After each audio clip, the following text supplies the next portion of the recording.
아멘. 할렐루야. 네, 크게 한번 해보세요. 할렐루야.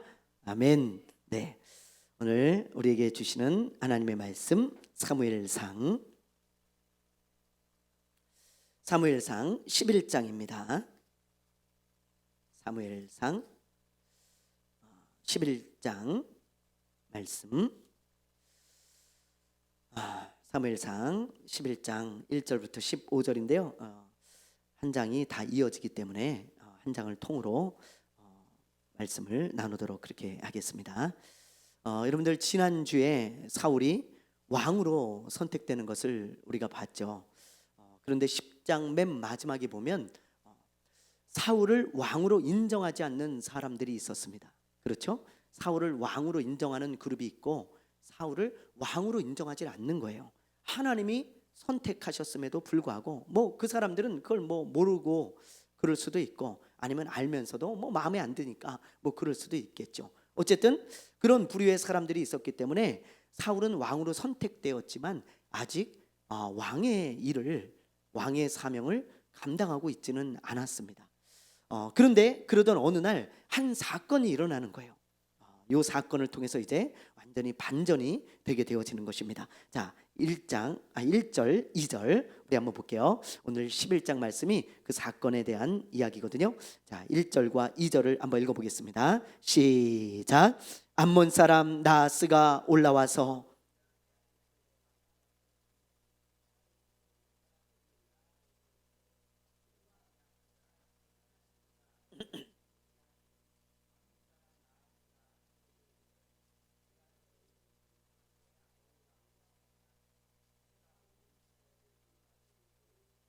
네, 누가 쳐들어와요, 여러분? 누가요? 네, 암몬의 나하스 왕이 쳐들어옵니다. 여기 이제 길앗 야베스를 쳐들어오거든요. 여기 지도를 보시면은 여기가 이제 암몬이에요. 근데 이렇게 이제 길앗 야베스를 쳐들어온 거예요. 여러분 그 구약 성경에서 길르앗이라고 하는 단어가 나오면 이것은 요단 동편 땅을 말하는 것입니다. 요단 동편 땅, 거기를 길르앗이라 해요. 그러니까 길르앗에 있는 야베스다 그 말입니다. 그렇게 여러분들이 이해하시면 돼요. 여기가 이제 갓지파 땅이었는데 여기 갓지파에 있는 이 길앗 야베스 여기를 이 암몬 사람들이 이제 쳐들어와서 포위를 하게 되어지는 것입니다. 그러니까 이제 이 길앗 야베스 사람들은 둘 중에 하나를 선택해야 돼요. 하나는 싸우든지 하나는 항복을 하든지 둘 중에 하나를 선택해야 되는데 이 야베스 사람들은 겁을 먹고 싸워보지도 않고 무조건 항복을 하겠다. 그렇게 이제 전령을 보냅니다. 왜냐하면 이 당시에 다른 나라들은 전부 왕이 있잖아요. 왕, 그렇죠? 그래가지고 그 왕을 중심으로 전쟁을 하든 아니면 나라에 어떤 일이 일어났을 때 왕을 중심으로 해서 해결을 하는데 이스라엘은 아직까지 왕이 없잖아요. 그럼 이스라엘은 어떻게 해결합니까?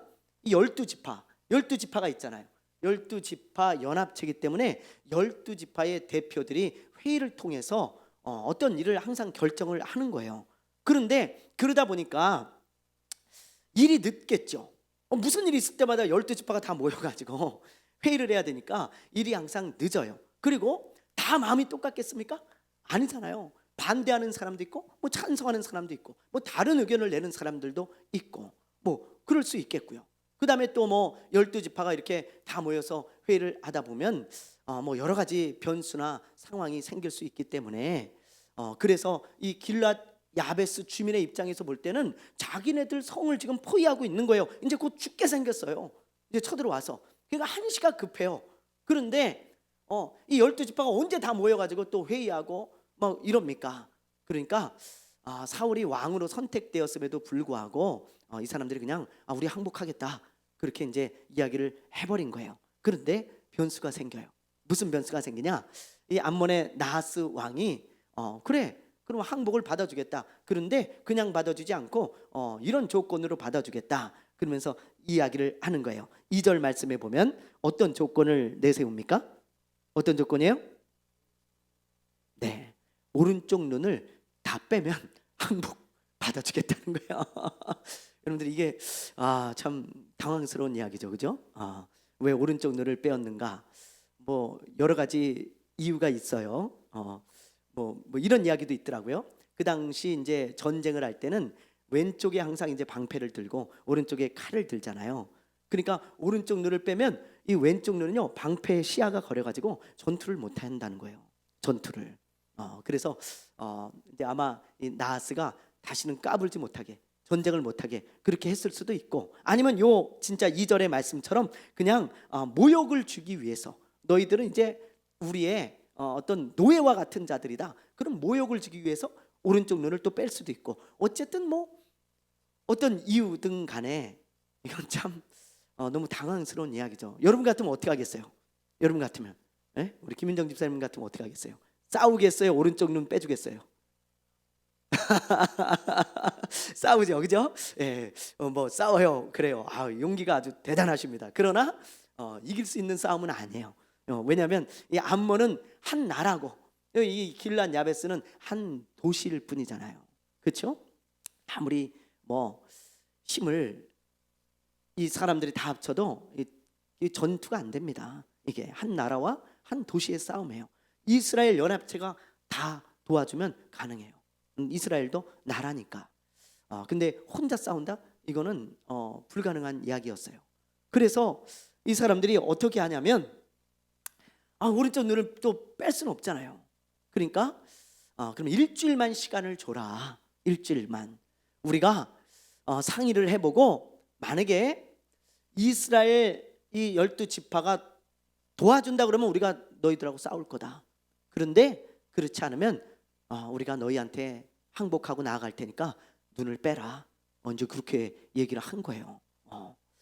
그래서 이제 아주 사생 결단을 하고 이제 그런 조건을 내겁니다.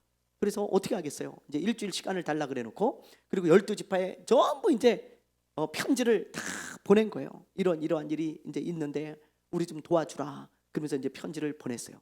그런데 그 소식을 듣고요, 여기 요 기브아 사람들, 기브아의 고향을 둔 사람이 누구예요? 사울 왕이죠. 네, 사울 왕은 기브아 사람이에요. 근데 이 기브아 사람들이 그 소식을 듣고 울어요. 울어. 이걸 어떻게 하면 좋겠냐? 여기 우리나라 동족인데 이 사람들 이거 다 암몬 사람들한테 붙잡혀가지고 이거 눈이 빼지고 다 죽게 생겼다. 그런데 누구 하나 나서는 사람 없고 이걸 어떡하냐? 그러면서 너무 안타깝고 비통해서 이 기브아 사람들이 우는 거예요. 근데 사울이 마침 밭에서 이제 일을 하고, 그리고 이제 소를 몰고 돌아오다가 사람들이 막 여기저기서 막 우니까 막 물어보는 거예요. 아니 왜 우셔? 누가 죽었어? 아니 뭔 일 있어? 아니 왜 이렇게 한두 사람도 아니고 사람들이 이렇게 여기저기서 막 울고 왜 그런 거예요 도대체?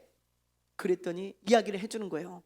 길앗 야베스에 이 암몬 왕이 쳐들어왔는데 이 사람들 눈을 전부 뺀다는데 우리가 이걸 어떻게 도와줘야 되는지 모르겠다고, 그러면서 막 비참해서 원통해서 운다고 그러면서 가르쳐 주니까, 그 말을 듣는 순간 사울에게 성령께서 강력하게 역사하시는 거예요.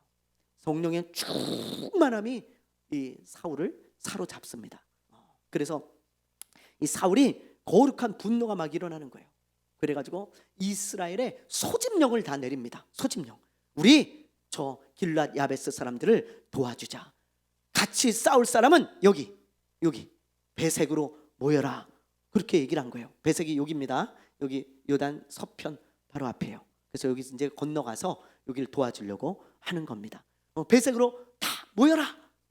그러니까 몇 명이 모였는지 아십니까? 여러분? 자, 우리 한번 볼게요. 8절 말씀 우리 한번 읽어볼게요. 시작.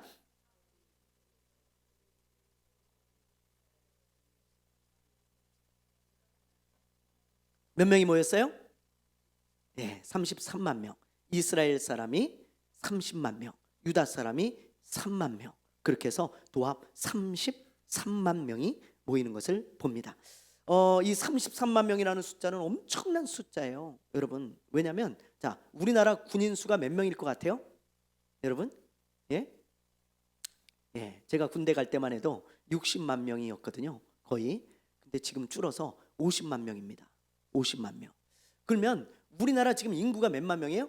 5천만 명이에요. 5천만 명인데 50만 명이 우리 군인 수거든요.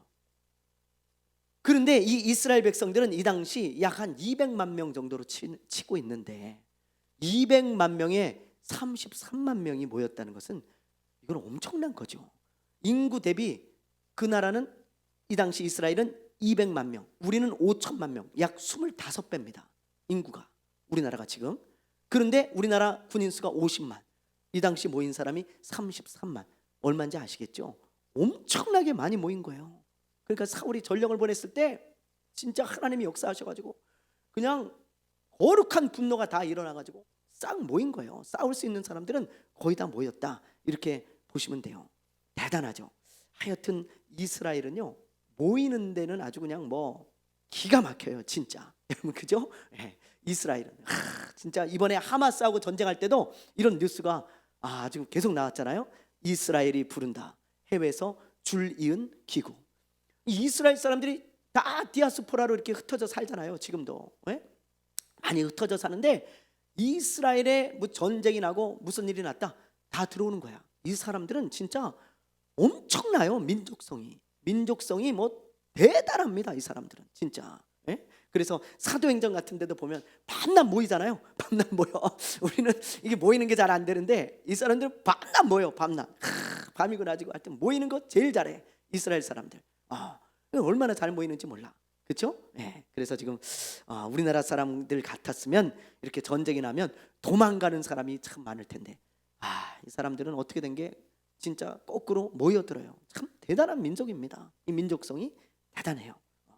그래서 이렇게 이제 많은 인원이 모이니까 사울도 그렇고요, 이스라엘 사람들도 그렇고 사기가 그냥 뭐 하늘을 찌르죠. 그러니까는 사울이 전령을 보냅니다. 길앗 야베스 사람들에게 전령을 딱 보내가지고 걱정하지 마라, 안심해라, 우리가 다 모여서 이제 저 암몬을 칠 거다. 그러니 너희들 안심하고 내일까지 기다려라. 내일 우리가 기습을 할 테니까 기다려라. 이런 전령을 딱 보내요. 그러니 얼마나 여러분 이 야베스 사람들이 얼마나 기뻤겠어요. 너무 기쁜 거예요. 이제 눈 안 빼도 돼. 이제 보니까 너무 기쁘잖아요. 그래가지고 너무 고맙다고 그러면서 이제 하나 전략을 써요. 이 사람들이 참 또 머리가 좋아. 어떤 전략을 쓰냐면 이 암몬 왕을 속이는 거예요. 어떻게 속이냐? 이렇게 편지를 보냅니다. 우리가 내일 항복하러 가겠어. 우린 싸울 힘이 없어. 항복하러 갈 테니까 우리 눈을 빼든지 우리 손을 자르든지 뭐 당신들 마음대로 하시오. 우리는 항복하겠어, 무조건. 그렇게 편지를 딱 보낸 거예요. 그러니까 암몬 왕 입장에서는 마음이 어떻겠어요? 이제 뭐 축제죠. 뭐 이제 잔치죠. 야, 이거 뭐 손 안 대고 코 푸네. 이거 그냥 그냥 이거 쳐들어왔더만 이거 뭐 그냥 다 항복한다 그러고 다 내준다 그러면 야, 이거 뭐 이것만큼 좋은 게 어디 있겠어요. 그래서 아마 성경에 나오지 않지만 그날 밤에 잔치를 했을 가능성이 많죠. 그죠? 야, 수고했다, 이제 먹고 마셔라, 병사들한테. 아마 그랬을 가능성이 많아요.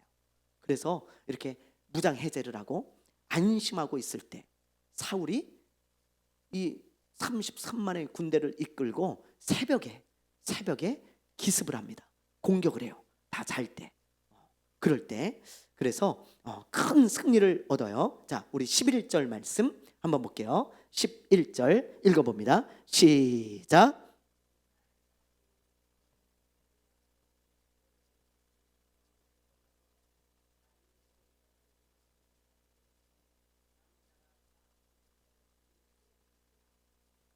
자, 여기 보면 암몬 사람들을 치매 남은 자가 다 흩어져서 둘도 함께한 자가 없었다. 그러니까 아주 그냥 기겁을 하고 다 도망가고 다 죽고 뭐 이런 엄청난 승리를 얻은 거예요. 그러자 백성들이 뭐라 그러는지 한번 보세요. 그 다음 절 12절 한번 읽어볼게요. 시작. 백성이 사무엘에게 이르되 사울이 어찌 우리를 다스리겠느냐 한 자가 누구니까 그들을 끌어내소서 우리가 죽이겠나이다. 그제서야 백성들이 사울을 어떻게 해요? 인정하죠. 왕으로 이제 인정을 합니다. 사울이 우리를 다스리겠다고 한 사람들이 누구냐? 당장 끌어내라. 우리가 죽이겠다. 그러면서 사울을 막 이제 왕으로 인정하고 높이는 것을 보게 되어집니다. 그러자 사울이 이런 말을 해요. 자, 우리 13절 한번 읽어볼게요. 시작. 사울이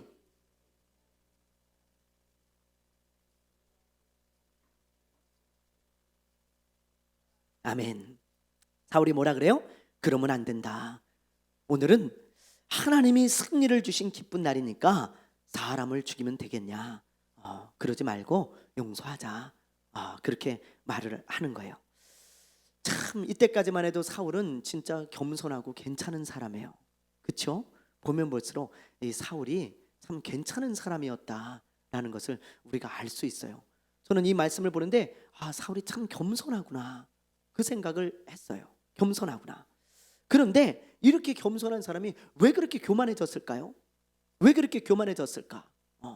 제가 오늘 이 말씀을 묵상하다가 좀 곰곰이 생각해봤어. 이렇게 겸손했던 사람이 왜 그렇게 교만해져 가지고 하나님께 버림을 받았을까? 그러면서 곰곰이 말씀을 묵상하며 생각하는데 13절에 말씀이 딱 눈에 들어왔습니다. 자, 13절 다시 한번 보세요. 이 뒷구절을 보면 이렇게 되어 있죠. 여호와께서 오늘 이스라엘 중에 구원을 베푸셨음이니라. 그러면서 사람을 죽이면 안 된다. 용서해 주자. 그렇게 말을 하잖아요. 그러니까 사울은 이날 승리를 얻은 것이 하나님의 은혜라는 것을 알고 있어요? 모르고 있어요? 알고 있어요? 모르고 있어요? 알고 있는 거예요. 그거를 잊지 않고 있어요. 그걸 마음 깊이 새기고 있는 거예요. 이건 내 힘으로 이긴 게 아니고 무슨 군인의 숫자가 많고 우리가 새벽에 기습을 하고 전술을 잘 짜서 이긴 게 아니고, 이건 보세요. 지금 사울이 뭐라고 고백하나? 하나님이 우리에게 구원을 베풀어 주셨다는 거예요. 전적인 하나님의 은혜라는 것을 고백하고 있는 것입니다. 여러분, 이처럼 나에게 어떤 좋은 일이 일어났을 때, 또는 나에게 어떤 놀라운 일이 일어났을 때, 뭔가 일이 잘 되고 잘 풀리고 정말 뭔가 형통한 일이 일어났을 때, 그게 하나님의 전적인 은혜라는 것을 기억할 때는 사람이 교만해지지 않아요. 여러분, 겸손해집니다. 진짜 그래요. 오늘 말씀 보다가요, 제가 진짜 다시 한번 이 말씀을 마음에 새겼어요. 그래, 우리가 살아가다 보면 뭔가 잘 될 때 있잖아요. 그때 우리가 실수하는 게 뭐냐면 하나님의 은혜라는 걸 잊어버려요. 그거를 까맣게 잊어버리고 자꾸 나를 높입니다.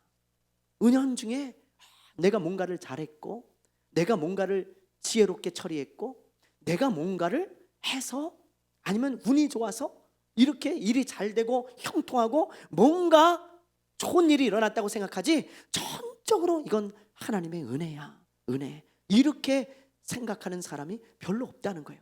근데 우리가 그럴 때 마음에 교만함이 싹트기 시작해요. 교만함이, 내가 한 거니까.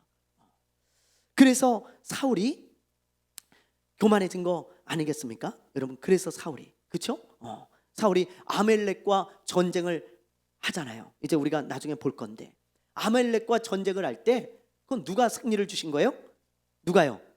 하나님이 주신 거예요. 왜? 하나님이 사울아, 저 아멜렉과 전쟁을 해라. 내가 승리를 줄 거야. 아니야, 하나님 왜요? 저 아멜렉을 내가 심판하길 원한다. 그래서 하나님이 심판하시겠다니까 당연히 승리를 주시는 거죠. 이거는 사울이 뭔가를 잘해서 얻은 승리가 아닙니다, 이 싸움도. 그런데 사울은 이때 다른 고백을 해요. 다른 고백. 지금은 여기는 이 암몬과의 전투에서는 하나님이 우리에게 승리를 주셨다, 하나님이 우리를 구원해 주셨다, 그렇게 전적으로 하나님의 은혜라고 고백하지만, 이때는 뭐라고 고백하냐면 나의 기념비를 세워주시오. 자기 기념비를 세우려고 합니다. 자기 기념비를 세우려고 한 게 뭐예요? 누가 있다는 거예요? 내가 있다는 거예요. 내가 있으니까 내 기념비를 세우죠. 만약에 요 마음이었다면 하나님께 영광을 돌리면서 하나님의 은혜라고 말했을 거예요. 그러니까 그걸 보면서 제가, 그렇구나, 사람이 언제 교만해지나? 언제? 하나님의 은혜를 잊어버릴 때입니다. 하나님의 은혜라는 것을 잊어버릴 때, 그때 교만해지는 거예요. 우리도 마찬가지예요. 여러분, 뭔가 잘 되면 여러분의 힘 같아요? 천만에요. 여러분에게 어떤 좋은 일이 일어나고, 어떤 놀라운 일이 일어나고, 형통함이 있고 잘됨이 있을 때 하나님의 은혜라는 것을 잊지 마세요. 그러면 마음이 겸손해져요. 그래, 내가 한 게 아니야. 이건 내 기념비를 세울 이유가 없어요. 하나님이 하신 일이니까. 그런 사람은 겸손한 사람이 될 수 있습니다. 근데 이 사울처럼 어느 순간 자기의 기념비를 세우면 그 사람은 이제 걷잡을 수 없이 망가지는 거예요. 교만해지는 거예요. 꼭 기억합시다. 우리 요 말씀을, 오늘 말씀을 꼭 기억하면서 괜찮았던 사울, 겸손했던 사울이 왜 저렇게 망가지고 교만해졌는가? 자기의 기념비를 세우면서부터라는 것을 우리가 잊지 않아야 되는 것입니다. 잘 될 때 하나님의 은혜라는 것을 꼭 기억하는 그런 겸손한 사람들 되시기를 바랍니다. 아멘. 네. 자, 우리가 다음에는 이제 사무엘의 고별 설교를 볼 거예요. 신명기는 누구의 고별 설교예요? 네, 모세의 고별 설교죠. 사무엘도 이제 고별 설교를 합니다. 이제 사무엘도 이 고별 설교를 끝으로 역사에서 사라지게 되어지는 거예요. 어쨌든 암몬과의 전투에서 승리를 하자 사람들이 사울을 왕으로 인정하잖아요. 막 지켜 세우고. 그래서 사무엘은 이제 됐다. 이제 사울을 정식적으로 왕으로 임명하고 왕의 일을 할 수 있도록 해줘야겠다. 그런 마음을 딱 먹어요. 그리고는 길갈이라는 곳에서 사울을 왕으로 추대를 하는 거예요. 임명식을 하는 겁니다. 예를 들면 대통령 선거를 우리가 하잖아요. 그럼 만약에 누가 선출이 됐어요. 그럼 선출이 되었다고 바로 대통령의 일을 하는 게 아니잖아요. 그렇죠? 대통령으로 선출이 됐지만 임명식을 반드시 해야 되는 거예요. 그래서 온 국민 앞에서 이제 이 사람이 대통령으로 뽑혔으니까 이 사람을 우리가 대통령으로 추대합니다. 그런 임명식을 마친 후에 임기를 시작하는 겁니다. 우리나라 대통령도 마찬가지예요. 왕도 이제 선출이 됐어요. 사울은. 그러나 임명식을 아직 하지 않았어요. 대관식을 안 했다 이 말이에요. 그래서 사무엘은 이제 사울의 임명식을 해주고 왕으로서 정식으로 일을 할 수 있도록 해주는 거예요. 그래서 백성들을 길갈로 다 모읍니다. 길갈은 여기예요. 여러분, 여기 길갈에 이제 백성들을 다 모아놓고 우리 사울의 대관식을 하자, 임명식을 하자, 그렇게 이야기를 하는 거예요. 그래서 이제 임명식을 싹 마쳐요. 그리고 나서 이제 카메라 앵글이 사무엘에서 사울로 이제 딱 옮겨갑니다. 모든 초점은 사울에게 맞춰지는 거예요. 그리고 다윗이 등장하면서부터 다윗과 사울에게 두 사람을 앵글을 비춰주면서 이 사람들이 어떤 차이점이 있는지 하나님께서 그렇게 카메라 앵글을 비추기 시작하세요. 그동안에는 사무엘에게 집중돼 있었어요. 근데 그게 사울에게 이제 옮겨가는 거예요. 요 고별 설교를 끝으로 말이죠. 자, 그렇다면 고별 설교를 어떤 설교를 했는가 우리가 이제 쭉 살펴볼 건데요. 그 전에 우리가 여태까지 사무엘에 대해서 이제 살펴봤잖아요. 여러분, 사무엘은 어떤 사람이었던 것 같습니까? 사무엘은요? 예? 어떤 사람이었던 것 같아요? 김미양 사모님 어떻습니까? 사무엘은 어떤 사람이었던 것 같아요? 보면 네, 신실한 하나님의 사람. 맞아요. 저도 똑같이 묵상했어요. 신실한 하나님의 사람. 우리 김정희 사모님 어떻습니까? 하나님 말씀에 순종하는 사람. 제가 적어놓은 거 다 나오네 진짜로. 또 우리 김인정 집사님 어때요? 친밀했던 사람. 제가 적어놓은 거 다 나왔어요. 진짜로. 진짜예요. 순종, 신실한 하나님의 사람, 성실한. 그 다음에 하나님과 대화를 할 정도로 친밀한 사람. 네. 우리 정수 집사님은 어때요? 다 나온 것 같습니다. 항상 묻혀가는 우리 지혜로운 정수 집사님. 네. 그리고 제가 이제 적어놓은 거는 또 여기에 이제 하나 있어요. 사람들에게 존경받는 사역자. 그렇게 하나님의 말씀에 전적으로 순종한 선지자, 신실한 하나님의 사람, 사람들에게 존경받는 사역자, 하나님과 대화할 정도로 친밀한 하나님의 친구. 제가 이렇게 이제 적어놨거든요. 그리고 도덕적으로나 윤리적으로 봤을 때 깨끗하고 의롭고 선한 사람. 그게 이제 사무엘의 모습이었습니다. 그렇죠? 여러분들 다 인정하죠? 그런데 이것보다 더 놀라운 게 있어요. 그게 뭐냐? 오늘 이제 12장이 고별 설교잖아요. 고별 설교. 이 고별 설교를 할 때까지, 그러니까 평생, 어렸을 때 사무엘은 성전에서 살면서 하나님의 일을 하는 그런 사역자로서의 삶, 선지자로서의 삶을 살았는데, 고별 설교를 하는 그 마지막 순간까지 그렇게 살았다는 거예요.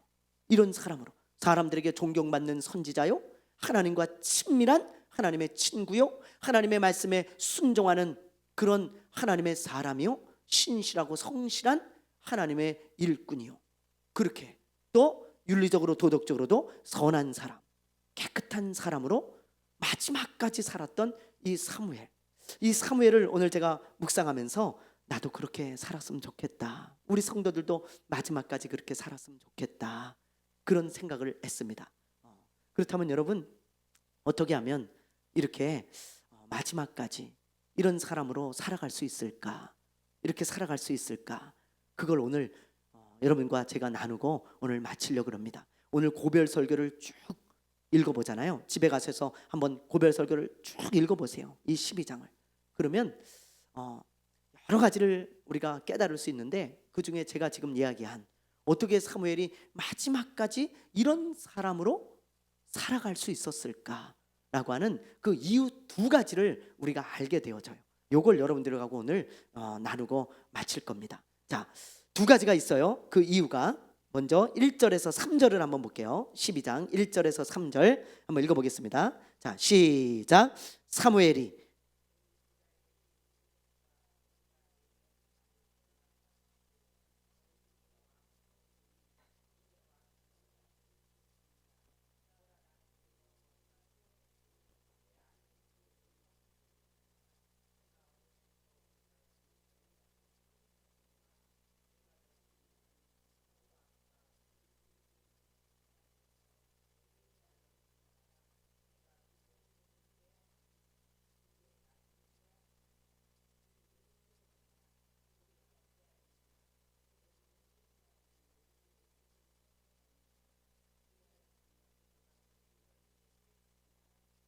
아멘.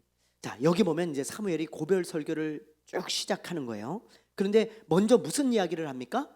먼저 무슨 이야기를 해요? 나는 정말 최선을 다해서 선지자의 사명을 감당했다. 그리고 여러분에게 뇌물을 받거나 어떤 불이한 이득을 취하거나 그런 적이 있다는 거예요, 없다는 거예요? 없다는 거예요. 만약 그런 것이 있다면 언제든지 이야기해라. 내가 바로 갚아주겠다, 돌려주겠다, 그렇게 이야기를 해요. 그러자 사람들이 하나같이 하는 말이, 당신 말이 맞습니다. 당신은 참된 선지자요, 하나님이 우리에게 보낸 선지자라는 것을 우리가 인정합니다. 그리고 당신이 지금 말한 대로 우리에게서 뇌물을 받거나 어떤 것을 속여서 빼앗은 일도 없고 사기친 적도 없고 무엇 하나 당신이 불의하게 취득한 것이 없습니다. 우리도 사무엘, 당신의 말을 인정합니다. 그렇게 인정하며 고백하는 말을 합니다. 그러자 사무엘이 참된 선지자고 깨끗하고 훌륭한 사람이라는 것을 누구나 인정했다는 거예요.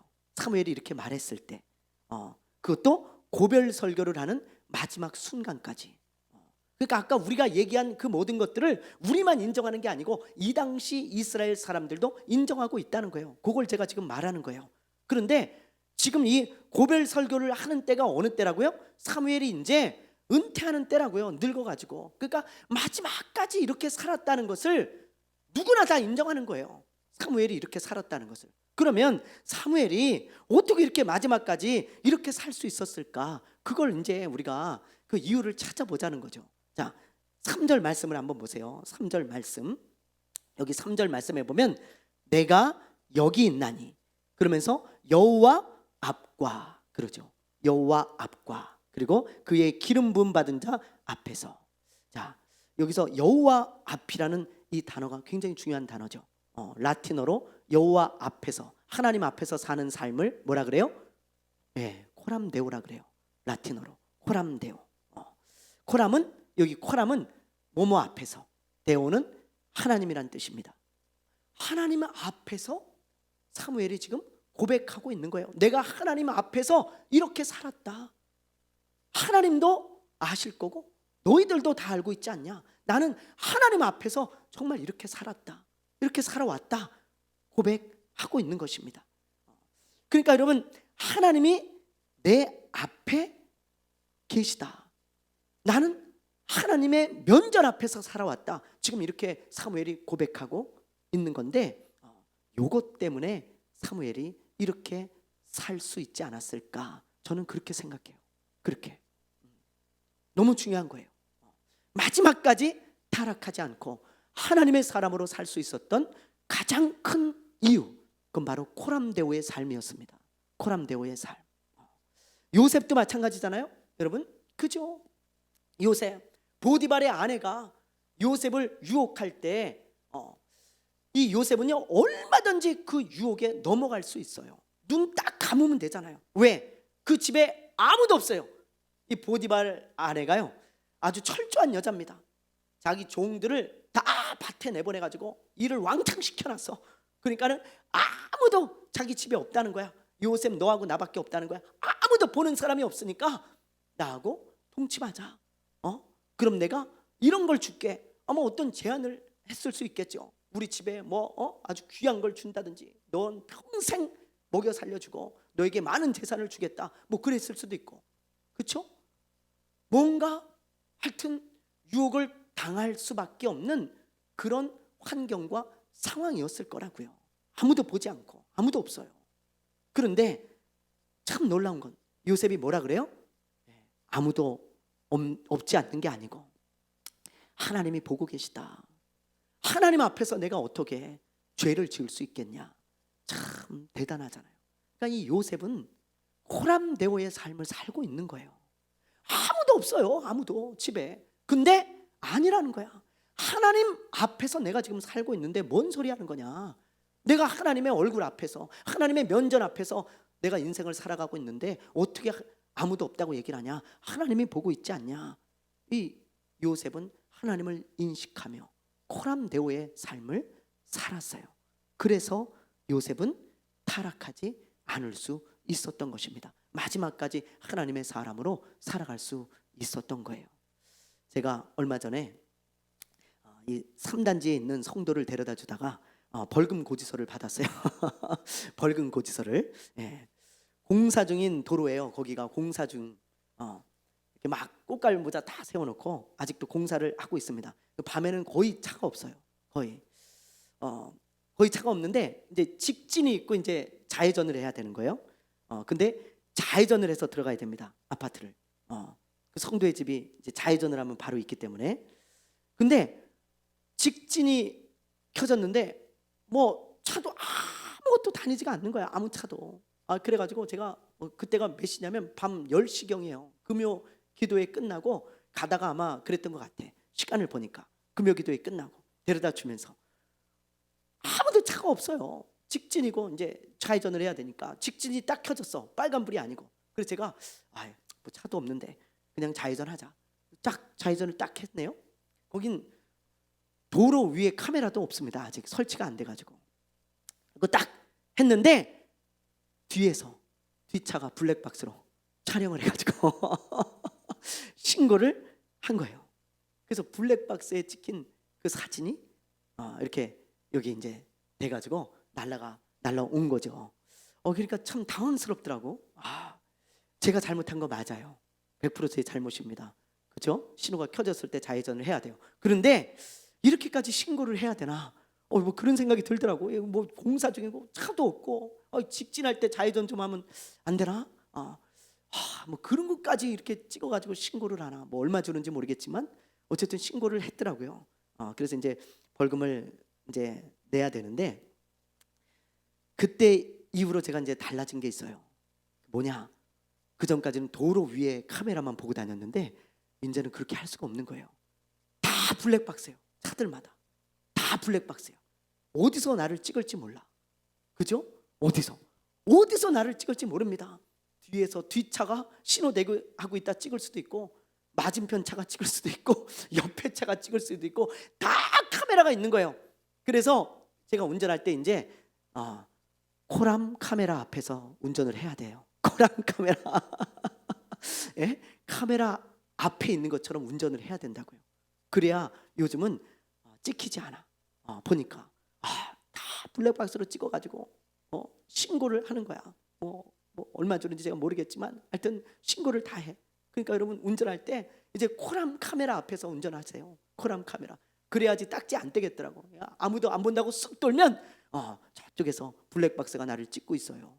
그래서 신고당할지 모르니까 이제 제가 너무 조심스러운 거예요. 카메라가 없어도 누가 찍고 있을지 모르니까 될 수 있으면 신호 지켜야 되겠다. 그런 생각이 들더라고. 이렇게 사방이 카메라만 있어도 우리가 굉장히 조심하게 되어지잖아요. 그리고 신호를 위반하지 않아야겠다 이런 생각이 들잖아요. 그렇죠? 우리 크리스찬들도 마찬가지입니다. 우리가 타락하지 않고 마지막까지 하나님의 사람답게 살려면 코람데오, 그걸 꼭 기억해야 돼요. 코람데오. 사무엘이 그랬고 요셉이 그랬어요.